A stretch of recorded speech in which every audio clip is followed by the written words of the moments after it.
नमस्कार दोस्तों। आज के सेशन में देखेंगे कि एक जिस कंट्री के पास संविधान है और कोई भी कंट्री ऐसे भी दुनिया में जिसके पास संविधान है तो वो कैसे बिहेव करते हैं, उसका सिस्टम होता है, कैसे काम करते हैं। यानी कि ये जो टॉपिक है कॉन्स्टिट्यूशनल वर्सेस अनकॉन्स्टिट्यूशनल गवर्नमेंट, यानी कि संविधान के हिसाब से चलने वाला देश और बिना संविधान के हिसाब से चलने वाला देश की डिफरेंस क्या है, इसके बारे में देखेंगे। ये एक टॉपिक है जो आपको इंडियन कॉन्स्टिट्यूशन में पढ़ना पड़ता है।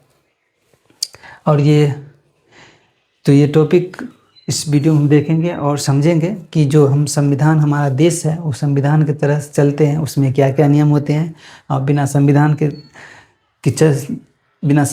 के तरह से चलने वाला देश का नियम कैसा होता है।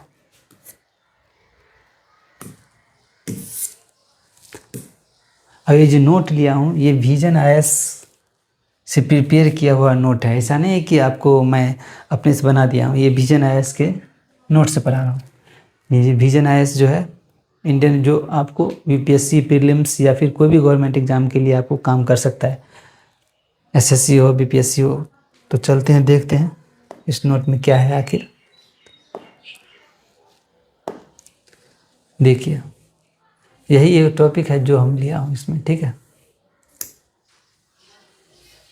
कॉन्स्टिट्यूशन, ये टॉपिक लिया हूँ, कॉन्स्टिट्यूशन गवर्नमेंट, ये वाला।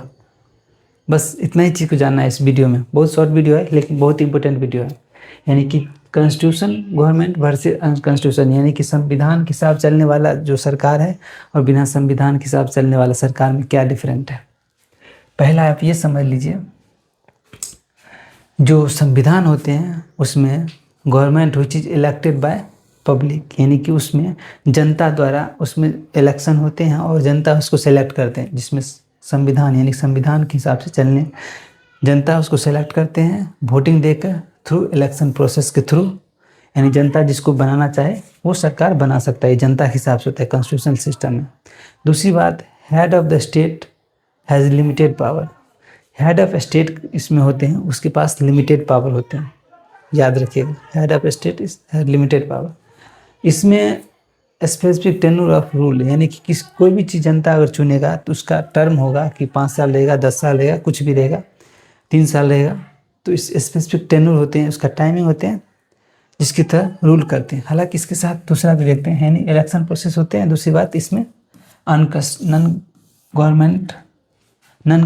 गवर्नमेंट, यानी जिसके पास संविधान है वहाँ पर कोई इलेक्शन नहीं होते हैं। यानी जिसका लाठी उसका भैंस वाला इसमें सिस्टम होता है, यानी जिसके पास पावर है उसका सरकार बनता है। इसमें ये नॉन कॉन्स्टिट्यूशनल वाला में उसमें कोई इलेक्शन होता है। दूसरी बात, हेड ऑफ स्टेट इसमें लिमिटेड होते हैं, पावर होते हैं। दूसरी बात, इसमें जो होते हैं rule of country has unlimited power, यानी जो इसमें रूल करता है, कहते हैं जिसकी लाठी उसके भैंस।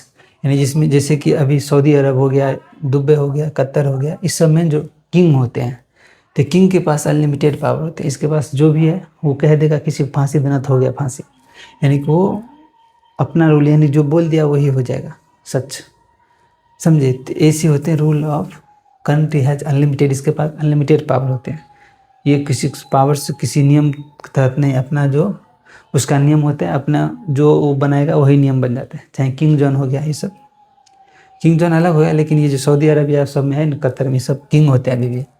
दूसरी बात, स्पेसिफिक टेन्योर फॉर रूलर, इसमें स्पेसिफिक टेन्योर होते हैं, 5 साल रहेगा, 10 साल रहेगा। इसमें एक टाइम होते हैं, टाइम लिमिट होते हैं, क्योंकि जनता के द्वारा सरकार, एक संविधान कॉन्स्टिट्यूशन मतलब एक लॉ नियम के तहत बनता है। दूसरी बात, इसमें कोई रूलिंग लिमिट नहीं है। आप 50 साल भी राज कर सकते हैं, जब तक आप जिंदा रहेंगे तब तक आप राज कर सकते हैं। उसके बाद आपका बाल बच्चा राज करेगा। ये नॉन कॉन्स्टिट्यूशनल गवर्नमेंट, जिसको प्रेसिडेंशियल गवर्नमेंट यानी प्रिंसिपल गवर्नमेंट भी बोलते हैं, यानी पहले राजा महाराजा इसी तरह के लाइफ यूज करते थे। दूसरी बात, ये कॉन्स्टिट्यूशनल गवर्नमेंट कहाँ कहाँ पे है, USA, UK, India, Pakistan, and इस तरह कंट्री में जो है कॉन्स्टिट्यूशनल गवर्नमेंट है। यहाँ पे रिटर्न कॉन्स्टिट्यूशन, यानी कि लिखा हुआ कॉन्स्टिट्यूशन है, अच्छा बुरा चीज़ समझ के लिखा गया है यहाँ पे, उस तरह से सरकार बनता है यहाँ पे। इस जगह पे जो है ये है बुरहान, कतर, स्विट्जरलैंड, यूएई हो गया, सऊदी अरबिया हो गया, ये सब कंट्री है नॉन कॉन्स्टिट्यूशनल गवर्नमेंट। यहाँ पे प्रिंसिपल होते हैं, प्रिंसिपल राज करते हैं इस जगह पे। ये है कॉन्स्टिट्यूशनल और नॉन कॉन्स्टिट्यूशनल में।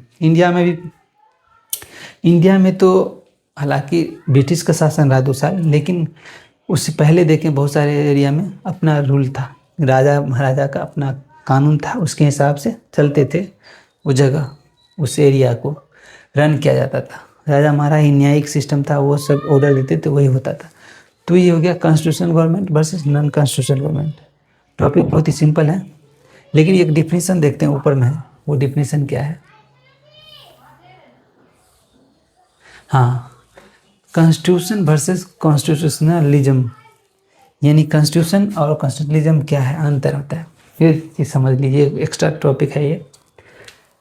कॉन्स्टिट्यूशन का मतलब होता है एक लीगल डॉक्यूमेंट, यानी कि संविधान होता है, लीगल कानून का डॉक्यूमेंट होते हैं। कॉन्स्टिट्यूशन का मतलब that is fundamental law of the country having specific sensitive, यानी कि इसके अंदर लीगल डॉक्यूमेंट होते हैं, कानून डॉक्यूमेंट, और इज द फंडामेंटल लॉ होते हैं जिस कंट्री के लिए स्पेसिफिक सेंसिटिव होते हैं। दूसरी बात कॉन्स्टिट्यूशनलिज्म में मतलब एक होता है संविधान एक संवैधानिकता, यानी संविधान के अनुसार, यानी कॉन्स्टिट्यूशनलिज्म मतलब संविधान के जैसा, ये समझ लीजिए। एक संविधान होते हैं, एक संविधान के जैसा, यानी संविधान होते नहीं।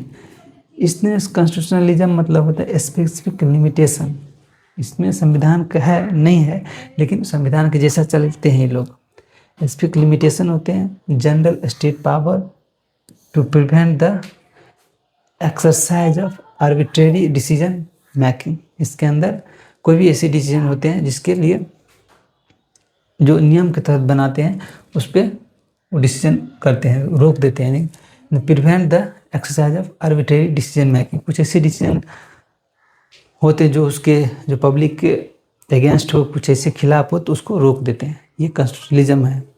दूसरी बात कॉन्स्टिट्यूशनल मोरालिटी का मतलब होता है steadfast adhere to value and principle enshrined in the Constitution of India and the concept of rule of law, evidency, the absence of arbitrary power, first, दूसरा बात इक्वलिटी बिफोर लॉ, एंड तीसरा individual liberty, यानी कि concept of rule of law की एविडेंसी principal यही कहता है, absence of arbitrary power, दूसरी बात इक्वलिटी बिफोर लॉ, तीसरा इंडिविजुअल लिबर्टीज, यानी कि स्वतंत्र होना चाहिए व्यक्ति का। ठीक है, ये होते हैं कुछ। दूसरी बात ये भी टर्म देख लीजिए, रामेश्वर प्रसाद केस में constitutionalism is our solution. It is the premised on the rule of law in the which subjective satisfaction is the substituted by the objective provided by the constitution itself.